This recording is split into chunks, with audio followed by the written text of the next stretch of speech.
At exactly 6 a.m., one of the richest men in the city stepped out of his mansion with nothing in his pockets. No money, no phone, no name anyone would recognize. By midnight, he would question everything he believed about success.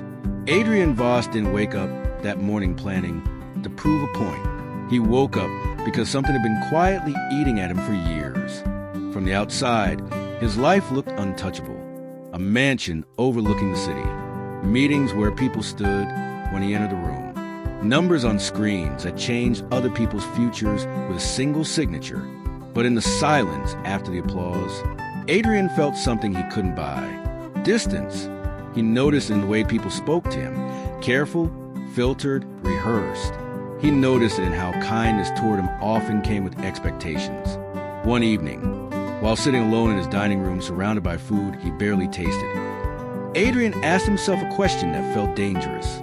Does anyone see me, or do they only see my money? That question followed him into the night, and before sunrise, he made a decision no boardroom could prepare him for. For one day, just 24 hours, Adrian would live as if his wealth didn't exist. No cards, no assistance, no safety net, not to impress anyone, not to tell the story later, but to finally understand a world he had only ever driven past. As he closed the gate behind him and stepped onto the empty street, something unfamiliar settled in his chest. Fear, for the first time in years. Nothing could protect him anymore. What Adrian didn't know was this. Within the first hour, he would be ignored, dismissed, and treated as invisible by the very kind of people he once believed he understood. Adrian Voss had imagined one thing, that life outside his wealth would be a harmless experiment, perhaps a little uncomfortable, maybe humbling, but ultimately enlightening. He was wrong. Within minutes, the world showed him a truth he had never truly seen. He tried to buy breakfast at a small cafe. The barista barely glanced at him. When he handed over cash, she frowned. "Sorry, we only accept card payments," she said, brushing past him. Adrian stared at the few crumpled bills in his hand. No app, no bank, no luxury perks, just paper. The first pang of real discomfort hit him. Not hunger, not even shame, but reality. The reality of being invisible. He walked through the streets of the city he once ruled from his skyscraper office. People passed him without recognition. They ignored his questions. They cut in front of him. He was ordinary. Ordinary felt heavy. By midday, Adrian's stomach growled. He found a small corner store and picked up the cheapest meal he could afford. A sandwich, a soda, that was it. No one smiled at him. No one said thank you. The irony was brutal. The world he commanded with wealth now treated him with dismissal, impatience, and indifference. Then came the cruel twist.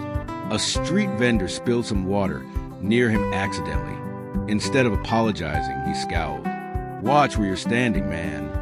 Adrian froze. For the first time in decades, he felt humiliation. Not a stage PR humiliation. Not a boardroom negotiation humiliation. Pure, raw, human humiliation. Hours passed. By evening, Adrian's clothes were wrinkled, his shoes scuffed, his back ached, and yet he had learned more than any boardroom lesson could teach. People live like this every day. They struggle, ignore, push through pain. They survive, not because of luck or wealth, but because of resilience. Adrian realized his wealth had been a bubble, a shield, and now that shield was gone, all that remained was himself. He ended the day sitting on a park bench. Children played nearby. A homeless man asked for change.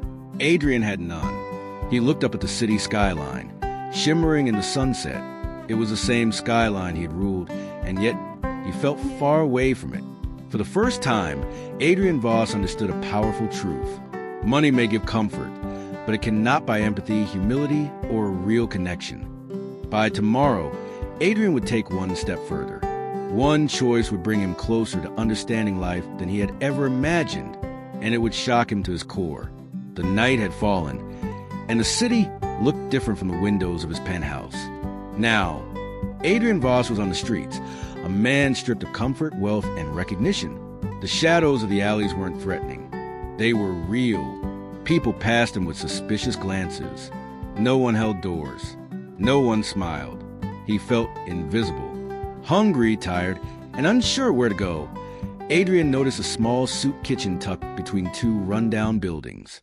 The line was long. People of every background waited patiently. He joined the line, quietly, trying to blend in. When it was his turn, the volunteer woman handed him a bowl of steaming soup with a smile. "Here you go, sir. Eat well." Her eyes were warm, yet she didn't know who he was. The irony struck him. The warmth he received was genuine, not filtered by status or money. For the first time that day, Adrian felt a flicker of something he hadn't felt in years: connection. But the lesson wasn't over. A few steps away, a man argued loudly with a store clerk. Adrian watched as a man pushed, cursed, and tried to steal. The clerk pleaded, but the man didn't care. He saw nothing but opportunity. It hit Adrian like a punch. The world could be harsh, unfair, and unforgiving. Not everyone was kind. Not everyone would help. Some people survived by hurting others. He walked on, and then he saw a small boy sitting on a curb, shivering. His shoes were torn, his jacket too thin for the cold evening air. Adrian knelt down and offered him his jacket. The boy's eyes widened. "Why are you helping me?" he asked. Adrian smiled softly. "Because someone should." The boy smiled back. That smile, small and honest, hit Adrian harder than any corporate victory ever had. He sat there on the curb, watching people come and go, each interaction teaching him something different. Kindness exists without reward, cruelty exists without reason, humility is the bridge to understanding. By the time the night deepened, Adrian realized he had been living in a bubble of wealth, blind to both struggle and generosity. Tomorrow would push him further than hunger or cold could. He would face a choice that would test his character, his patience, and his understanding of real life. A moment that could change him forever. The night had been cold, and Adrian Voss sat on a curb, exhausted, hungry, and humbled. He had been invisible, ignored, and even treated with mild hostility by strangers. And yet, he had also witnessed acts of generosity he could never buy. A woman sharing her last loaf of bread. A volunteer offering soup with a genuine smile.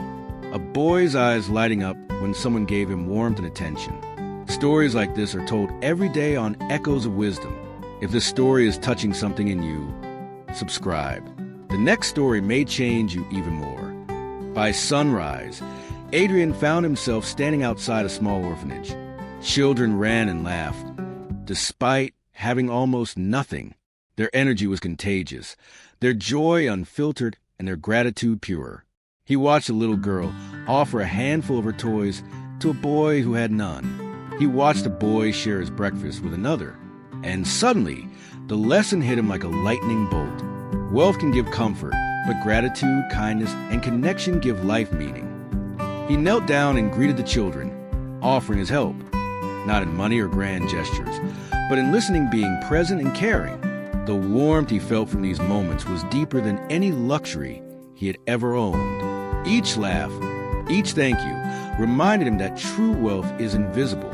By noon, Adrian walked through the city streets again, this time seeing life with new eyes. The street vendor who had been rude, he had a family depending on him. The beggar he passed, he had dreams, fears, and a story. The children in the orphanage, they had courage and hope he hadn't recognized before. Everything Adrian thought he knew about success and power shifted. He realized that his empire, his money, and his influence had never defined him. His empathy, gratitude, and actions did. That evening, as he returned to his mansion, Adrian felt something he hadn't felt in years. Peace. Not because he had wealth again, but because he had perspective. The billionaire who had walked out that morning for an experiment had come home as a changed man. Tomorrow, Adrian would make a decision that would reshape not just his life, but the lives of everyone around him. A choice that would test whether he had truly understood the lesson of the day. The next morning, Adrian Voss awoke in his mansion, but everything felt different. The walls, the furniture, the glittering city view. It was the same, but he was not the same. One day living as someone with nothing had shattered the illusion of wealth, stripped away pride, and taught him lessons money could never buy. He called his assistant, not to schedule meetings, but to organize acts of real impact. The orphanage he had visited, he funded programs not for recognition, but for lasting change. Street vendors and struggling families, he offered mentorship, jobs, and small, meaningful support. He realized that true wealth is measured by the lives you touch, not the zeros in your bank account. Adrian walked the streets he had once only passed in limousines. He spoke to the people he had ignored. He listened, learned, and acted, not with grandeur, but with humility. And in those quiet moments, he felt something far richer than his fortune. The smile of a child who had hope again, the gratitude of someone he helped, the inner peace of a man who had seen the world as it truly was. By evening, Adrian stood on a park bench overlooking the city lights. The skyline sparkled like before, but now he saw it differently. It wasn't just buildings, power, and money. It was people, lives, struggles, and triumphs. And he finally understood. Wealth can open doors, but gratitude, empathy, and connection open hearts. That is the true legacy of life. Adrian Voss had walked out his mansion as a billionaire. He returned as a man who had learned what it truly meant to live, care, and give, and that would last forever. Some people spend their whole lives chasing wealth, only to realize the richest man is the one who understands life, moral and lessons. Money alone does not define success. Walking in another's shoes builds empathy and wisdom. Gratitude transforms perspective. True legacy comes from impact, not accumulation. Life's lessons often come from loss, discomfort, and humility. Every story on Echoes of Wisdom is designed to leave you wiser than before. If you value stories that change how you think about life, this channel is for you.